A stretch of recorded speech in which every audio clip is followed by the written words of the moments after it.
हरे कृष्णा। राधे राधे दोस्तों।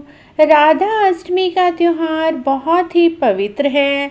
जो भी जन्माष्टमी यानी कृष्ण जी के जन्म का व्रत रखते हैं उन्हें राधा जी के जन्म का व्रत अवश्य ही रखना चाहिए। इस बार राधा जी का जन्म दिवस 4 सितंबर 2022 दिन रविवार को है। इस दिन राधा जी के अवतरण की कथा भी अवश्य ही सुननी चाहिए।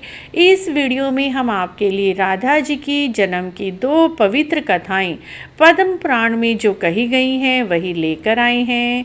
पहली कथा इस प्रकार है। पद्म पुराण में एक कथा मिलती है कि एक बार श्री वृषभानु जी यज्ञ भूमि साफ कर रहे थे तो उन्हें भूमि कन्या रूप में श्री राधा जी प्राप्त हुई। यह भी माना जाता है कि विष्णु जी के अवतार के साथ अन्य देवताओं ने भी अवतार लिया। वैकुंठ में स्थित लक्ष्मी जी राधा रूप में अवतरित हुई। कथा कुछ भी हो, कारण कुछ भी हो, राधा बिना कृष्ण ही राधा का उल्टा होता है। धारा, धारा का अर्थ है करंट यानी जीवन शक्ति। भगवान की जीवन शक्ति राधा है। कृष्ण देह हैं तो श्री राधा आत्मा है। कृष्ण शब्द हैं तो राधा जी अर्थ हैं। कृष्ण गीत हैं तो राधा जी संगीत हैं। कृष्ण वंशी हैं तो राधा जी स्वर हैं। भगवान ने अपनी समस्त संचारी शक्ति राधा जी में ही समाहित की है।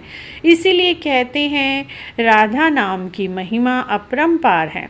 श्री कृष्ण स्वयं कहते हैं जिस समय जिसके मुख से रास सुनते हैं तो उनमें भक्ति प्रेम प्रदान करते हैं और धा शब्द के उच्चारण करने से तो राधा नाम सुनने से जो कुछ मिलता है उसकी गणना तो कोई भी नहीं कर सकता। राधा कृष्ण जी की भक्ति का कालांतर में निरंतर विस्तार हुआ है।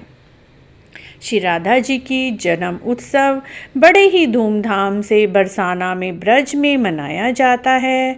राधा अष्टमी का त्यौहार का व्रत रखना बहुत ही अच्छा होता है मित्रों। अगर आप जन्माष्टमी का व्रत कर चुके हैं तो राधा अष्टमी का व्रत अवश्य ही करें।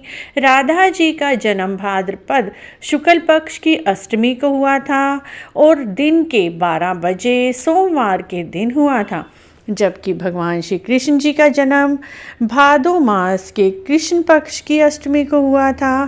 कहा जाता है कि राधा जी की जो अष्ट सखियां हैं उन सभी का अवतरण शुक्ल पक्ष में ही हुआ था। भाद्रपद शुक्ल पक्ष में ही राधा जी की अष्ट सखियों का भी अवतरण हुआ था। उसी प्रकार भगवान श्री कृष्ण जी का जन्म भादो कृष्ण पक्ष में हुआ और उनके सभी अष्ट मित्रों का जन्म भी कृष्ण पक्ष में ही हुआ था। तो मित्रों, राधा अष्टमी पर राधा जी के जन्म उत्सव को बड़ी ही धूमधाम से मनाया जाता है। यदि आपके पास भी राधा जी के स्वरूप हैं तो उनको पंचामृत से स्नान कराएं, बढ़िया सुंदर वस्त्र पहनाएं, बढ़िया सा श्रृंगार करें। कम से कम दिन के 12 बजे तक व्रत रखें। 12 बजे के बाद राधा जी का जन्म दिवस मनाकर आप व्रत का पारण कर सकते हैं मित्रों। तो पहली कथा इस प्रकार थी। दूसरी कथा भी हम आपसे इसी वीडियो में शेयर करने वाले हैं। राधा जी की दूसरी जन्म कथा इस प्रकार है। वृषभानु जी को एक सुंदर शीतल सरोवर में सुनहरे कमल पर एक दिव्य कन्या लेटी हुई मिली। वे उसे घर ले आए, लेकिन बालिका आंखें नहीं खोल रही थी।